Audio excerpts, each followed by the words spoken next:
Le comportement de ma sœur cadette avait récemment changé. Elle était adolescente et j'étais à l'université. C'était une bonne élève, mais ces derniers temps, elle semblait se désintéresser de ses études. Elle fredonnait constamment des airs, regardait des films romantiques et lisait des romans romantiques. Je ne comprenais pas ce qui se passait. Elle évitait tout le monde. Lorsque j'ai appris la vérité, j'ai été choqué. Elle évitait tout le monde et se couvrait. Elle demandait à porter mes vêtements, qui étaient trop grands pour elle, ce qui la rendait presque invisible. Pourquoi abandonnait-elle ses propres vêtements pour les miens? J'ai commencé à soupçonner ma propre sœur. Un jour, je l'ai suivie et j'ai découvert. Ma sœur s'appelle Rabina. Nous l'appelions Ruby. Et tout le monde m'appelait Sabu. Nous étions les seuls enfants de nos parents et nous nous sentions tous les deux responsables de les rendre fiers. Après la naissance de Ruby, les médecins nous ont informé que notre mère ne pourrait plus avoir d'enfants. Elle était devenue stérile après avoir eu 2 enfants. Notre famille, y compris ma grand-mère,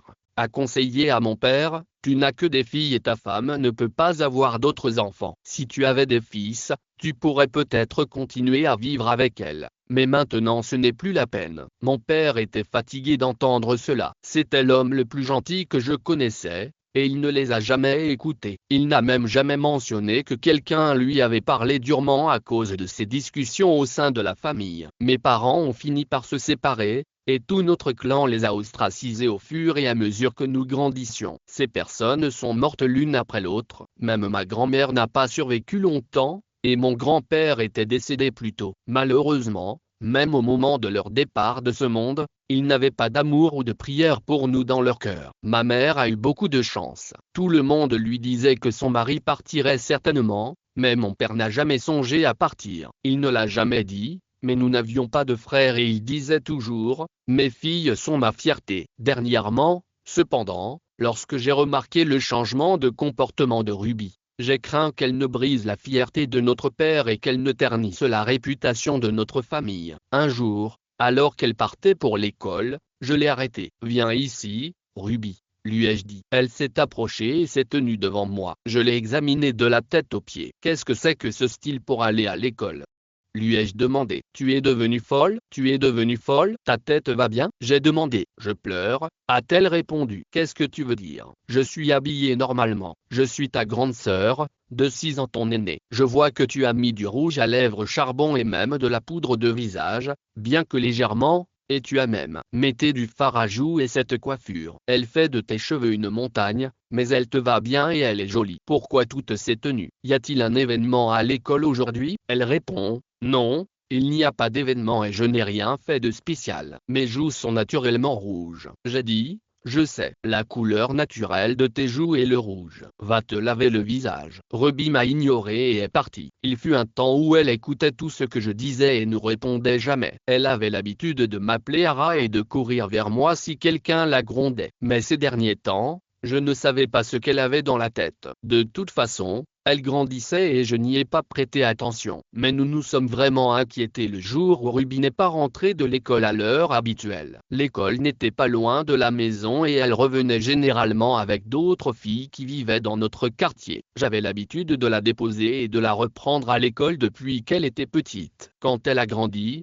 je lui ai dit de ne pas s'inquiéter. Elle allait et revenait avec les filles de notre quartier. J'ai fait de même. Quelques-unes de mes amies vivaient à proximité et nous rentrions toujours ensemble à pied. Cela faisait presque 2 ans que nous nous débrouillions seuls. Il n'était pas possible pour papa de nous surveiller en permanence. Ce jour-là, Ruby n'était pas rentrée à l'heure, ce qui était inhabituel. Papa n'était pas à la maison, c'est lui qui aurait été le plus inquiet. Maman m'a demandé d'aller chez les filles avec lesquelles elle rentre de l'école et de découvrir que Rubaya, une camarade de classe de Ruby, vivait juste à côté de chez nous et était allée à l'école avec Ruby ce matin-là. Je suis allé chez elle et Rubaya m'a confirmé que Ruby n'avait pas quitté l'école avec nous. Elle a dit qu'elle serait en retard et nous a demandé de ne pas l'attendre. Nous avons pensé que son oncle viendrait peut-être la chercher, mais je savais que son père était occupé par son travail jusqu'au soir et qu'il n'était pas censé venir la chercher. Ruby était absente de l'école aujourd'hui. Je suis allé chez Soma, qui m'a raconté la même histoire. Elle a dit que Ruby nous avait dit qu'elle rentrerait à la maison avec nous,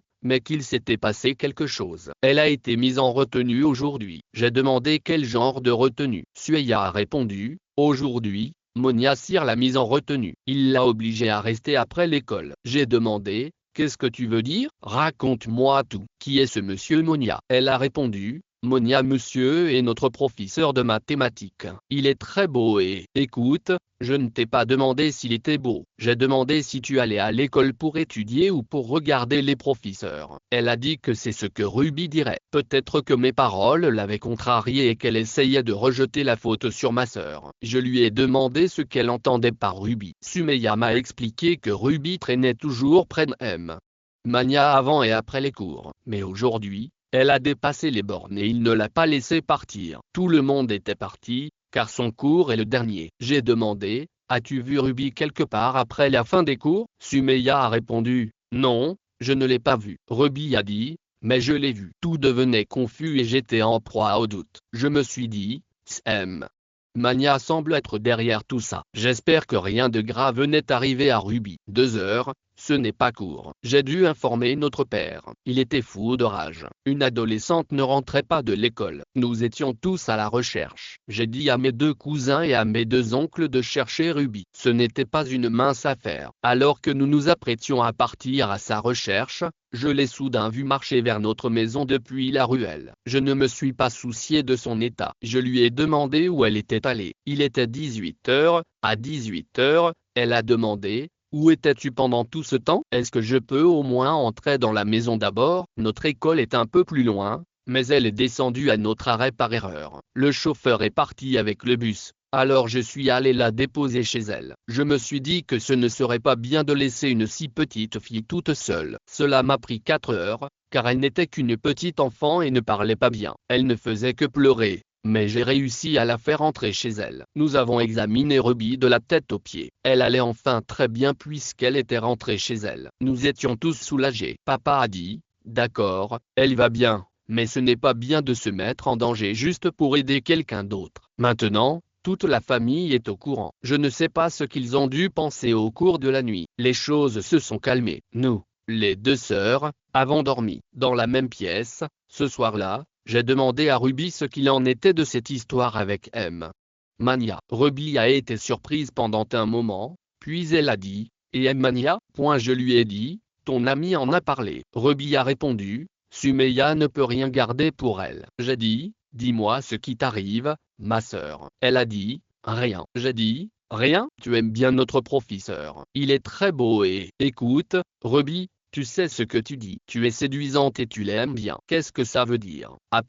Ce n'est pas du tout ça. Aimer quelqu'un signifie simplement l'aimer. Tout le monde aime Shah Rukh Khan, le héros de Bollywood en Inde. Cela ne veut pas dire que tout le monde va l'épouser ou passer sa vie avec lui. C'est un héros, donc tout le monde l'aime. C'est comme ça. Éliminez ce genre de pensée de votre esprit. Ce n'est pas bien de penser ainsi. Rappelez-vous que si vous voulez connaître l'un des meilleurs moyens de plaire à Allah et d'atteindre le paradis dans la vie éternelle, il vous suffit de cliquer sur le lien que nous laisserons pour vous dans la description. Je sais, répond Ruby. Et ce n'est pas tout. Il est notre professeur et nous sommes des élèves. Il y a aussi une grande différence d'âge entre nous. Je pense que tu penses à autre chose. Tu ne penses pas à ce qui est bon pour toi. Tu penses à ce qui ne va pas. Tu t'attardes sur des choses que tu regretteras toute ta vie. Tu sais quel est le but de notre vie. Nous devons prouver notre valeur à notre famille. Nous devons suivre les paroles de notre père. Nous devons être la fierté de notre père. Tu le sais, n'est-ce pas? Oui,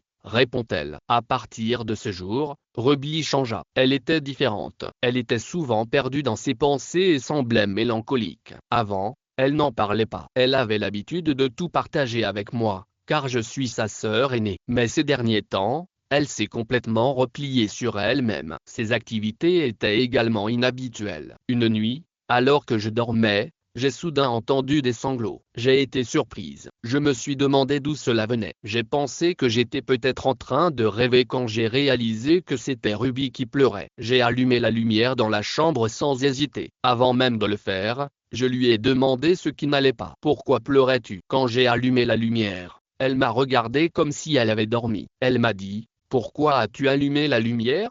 J'ai répondu, je dormais. Tu dormais ou tu pleurais? Dis-moi ce qui ne va pas. Il s'est passé quelque chose? Non, il ne s'est rien passé. Tu as peut-être juste fait un rêve. Mais j'ai un problème. Lorsque mon sommeil est perturbé, J'ai du mal à me rendormir. Ruby ne le savait pas et a recommencé à pleurer au bout de 5 minutes. Cette fois, j'étais complètement réveillé. Mais pourquoi pleurait-elle? Il ne s'était rien passé d'important dans la journée qui aurait pu la perturber. Ce n'était pas une personne émotive qui pleurait pour des choses insignifiantes. C'est une personne émotive qui pleure pour des choses insignifiantes. Nos parents ne nous parlaient jamais d'une manière qui aurait pu nous blesser s'ils avaient besoin de nous corriger. Ils le faisaient avec amour en nous tapotant la tête. Nous, les sœurs, ne nous sommes jamais disputés. J'ai toujours traité Ruby comme ma propre enfant, bien qu'elle ait 6 ans de plus que moi. Je ne comprenais pas pourquoi. J'avais besoin de réponses. Un jour, Ruby pleurait et j'étais troublé. J'ai décidé de me rendre à son école pour interroger ses professeurs sur ses résultats et son comportement. C'était sa dernière année et je voulais savoir si elle était sur la bonne voie pour obtenir son diplôme. J'ai rencontré la maîtresse de classe de Ruby. Elle m'a dit que Ruby était une excellente élève,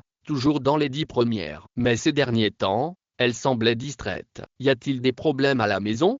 Lui ai-je demandé. Non, il n'y a pas de problème à la maison. Tout va bien grâce à Allah, a-t-elle répondu. Alors pourquoi se comporte-t-elle de la sorte? Demanda le professeur. J'étais assise là, un homme passait. J'ai été surprise par son apparence. Il était si beau que j'ai eu l'impression que le Créateur l'avait doté de tous les atouts. Le Créateur lui avait donné toute la beauté de sa création. Je n'avais jamais vu un homme aussi beau de ma vie. Il était l'exemple même d'une star de cinéma, grand, au teint clair et extrêmement séduisant. N'importe qui aurait été captivé par sa beauté au premier coup d'œil. Alors que cet homme passait devant moi, j'ai remarqué 2 filles qui ricanaient. Qui est cet homme? Demandai-je. C'est M. Monnier, notre professeur de mathématiques, répondirent-elles. Je compris soudain pourquoi Ruby avait dit qu'il était très beau et sympathique. Un homme d'une telle beauté séduirait naturellement n'importe qui. Cela ne fait aucun doute. Je n'avais jamais vu quelqu'un d'aussi beau que lui. Ruby avait mentionné qu'il était un peu plus âgé qu'elle, mais il ne semblait pas beaucoup plus âgé. J'ai décidé de lui parler aussi, car c'est aussi lui qui a enseigné à ma sœur. Je l'ai suivi jusqu'à la salle des professeurs et j'ai dit, excusez-moi, j'aimerais discuter de Rabina Amjad, de Ruby. Il a fait une pause, j'étais sûr que sa voix était aussi agréable que son apparence. Il a alors reconnu le nom. Oh, Rabina. Oui, Rabina. Affirmai-je. Ma sœur, j'ai dit, mais monsieur, je sens que quelque chose ne va pas. Vous êtes tellement sûr que tout va bien. Mais j'ai l'impression qu'elle n'est plus aussi concentrée sur ses études qu'avant. Il m'a répondu que c'était ce que vous pensiez. Qu'est-ce que je peux faire? Il est parti dès qu'il a eu fini de parler. Je me suis rendu compte que les belles personnes n'ont pas toutes de belles manières. Il manquait totalement de courtoisie, mettant fin à la conversation de façon abrupte et s'éloignant sans la moindre marque de politesse. Les jours passèrent et l'hiver arriva. Rubina a commencé à porter mes pulls. Je lui ai demandé pourquoi elle portait mes vêtements. Elle m'a répondu, je me sens plus à l'aise dans des vêtements amples. Je n'ai rien dit. Plus après tout, ce n'est pas un problème pour une jeune sœur de porter les vêtements de son aîné. Cependant, j'ai été étonné de voir que Rubina s'enveloppait toujours dans un grand châle et portait des pulls épais en dessous. Je lui ai demandé, as-tu très froid cette année? Elle m'a répondu, oui, un peu plus que d'habitude. Elle semblait toujours distante et se réveillait souvent la nuit en pleurant et en ayant l'air profondément triste. Elle a commencé à rentrer tard de l'école et il était clair que quelque chose perturbait son jeune esprit. Je n'aurais jamais cru que je le découvrirais d'une manière aussi choquante. Un jour, alors qu'elle organisait sa table d'études, elle m'a demandé de tenir son journal. Comme elle était occupée à autre chose, j'ai rapidement jeté un coup d'œil à la première page. Je n'ai pas pu lire plus de quelques lignes, mais ces lignes m'ont laissé complètement abasourdi. Peut-être était-ce la volonté d'Allah que je lise exactement ce que j'avais besoin de savoir. Les lignes se lisent comme suit, je ne m'attendais pas à cela de la part de M. Monia, qui m'a fait quelque chose de terrible. Je n'aime plus rien. Cela signifiait que ce qui troublait Rubina était d'une manière ou d'une autre lié à M.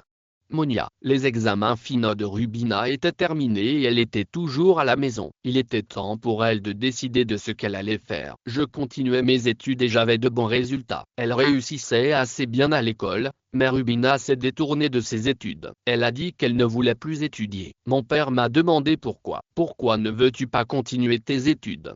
A-t-il répondu. Parce que je n'aime plus étudier, dit-elle. Mon cœur n'y est pas. Peut-être que je ferai autre chose ou que je terminerai un cours. En entendant cela, Maman s'est mise en colère. Papa lui dit, ta sœur aînée a beaucoup étudié et étudie encore. Tu dois faire de même. Tu parles de suivre un cours. Ne la dérangeons pas. Elle a sa propre volonté. Si elle veut étudier, c'est très bien. Sinon, il ne faut pas lui mettre la pression. J'ai demandé, papa, tu vas vraiment laisser passer ça si facilement? Elle ne sait pas encore ce qu'elle veut. Plus nous la pousserons à étudier, plus elle résistera. Il reste encore 3 mois avant qu'elle ne s'inscrive à l'université. D'ici là, elle saura ce qu'elle veut faire et nous le dira elle-même. Nous avons tous été choqués par la demande en mariage de Rubina. J'ai été surprise de la rapidité avec laquelle la demande en mariage est arrivée. J'avais reçu de nombreuses demandes en mariage, mais mes parents m'avaient toujours fait comprendre que j'avais encore 1 an pour terminer mes études et que je voulais travailler. Maintenant, une proposition était arrivée pour Rubina. Lorsque j'ai appris de quelle famille il s'agissait, j'ai été encore plus étonné. La famille n'était pas encore venue, mais il y avait eu des discussions. Quelqu'un avait dit à nos parents qu'il voulait apporter une proposition à Rubina. Elle était couchée dans sa chambre, ignorant qu'on parlait de son mariage. Papa a dit que ce qui s'était passé n'était peut-être pas censé se produire. Les filles font ce genre de choses. C'est ma faute. Je lui ai fait trop confiance. Mes parents étaient très inquiets. Je suis entré dans la chambre. Anna dormait profondément, inconsciente de l'agitation qui l'entourait. J'ai enlevé la couverture. Ce que j'ai vu ensuite m'a surpris. Je n'y étais pas du tout préparé. J'ai eu l'impression que le sol se dérobait sous mes pieds. Je l'ai réveillé avant que la peur ne me réveille. Je lui ai tout raconté. J'ai tout vu. Dis-moi comment c'est arrivé. Qui t'a fait ça? J'ai aussi appris que la proposition venait de la maison de M. Mania, et de personne d'autre. Ruby était choquée. Elle a dit qu'il avait envoyé une demande en mariage pour moi, mais qu'il avait dit qu'il m'aiderait. J'ai demandé pourquoi il t'aiderait et comment. C'est grave. Tu es enceinte. Ruby est enceinte. Comment est-ce arrivé? Raconte-moi. Ruby s'est mise à pleurer et m'a tout raconté. Je suis resté bouche bée. Elle a dit, un jour, je n'ai pas compris la leçon. Monus a dit que je ne serais pas renvoyé. Tous les autres ce jour-là ont eu une retenue, mais moi j'ai eu 15 minutes. Je suis resté dans la classe comme il me l'avait demandé.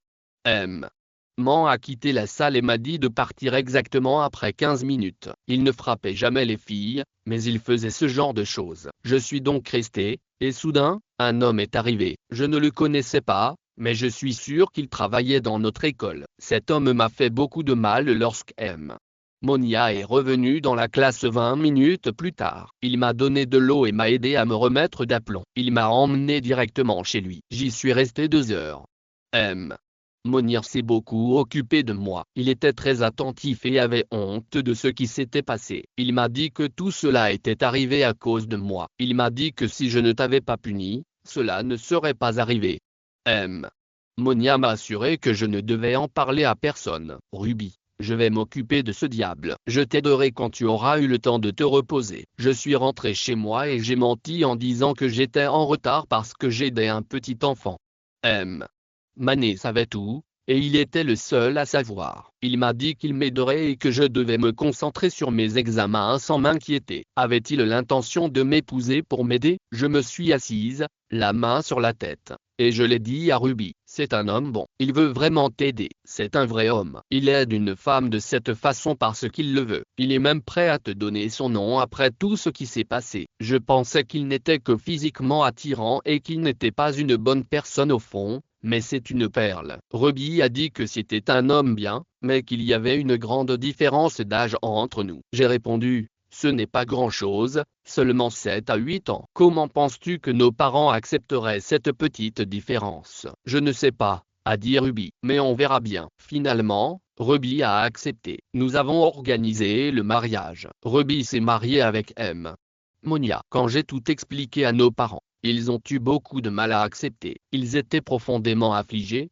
pleurant la catastrophe qui s'était abattue sur nos vies. En même temps, ils respectaient et admiraient l'homme qui nous avait sauvés. Respectaient et admiraient l'homme qui nous avait sauvés d'un grand désastre. Ils ont même remis le coupable à la police. Une grande tempête s'était abattue sur la vie de ma sœur, mais face à cette tempête se tenait un homme. Mais devant cette tempête se tenait un homme vrai qui, d'un seul coup de poing, l'a transformé. Il l'a transformé en une brise légère, qui s'est dissipée en un instant. Aujourd'hui, Il est le mari de ma sœur et je suis également marié. Le mariage de Ruby remonte à 5 ans. Ils ont une fille à la maison. Je n'ai jamais entendu Monia dire un mot contre cette fille. Il aime Rafa autant qu'il aimerait son propre enfant. Ils sont tous très heureux ensemble. Ma sœur était beaucoup plus jeune que moi, mais maintenant elle semble. Ma sœur était jeune, mais elle était sage au-delà de son âge. Elle a trouvé un homme bon, qui lui était destiné, malgré la cruauté que le destin lui réservait. Les hommes ne sont jamais sans défense. Un homme qui prétend être sans défense n'est pas un homme ou est un menteur. Les hommes sont-ils jamais vraiment sans défense?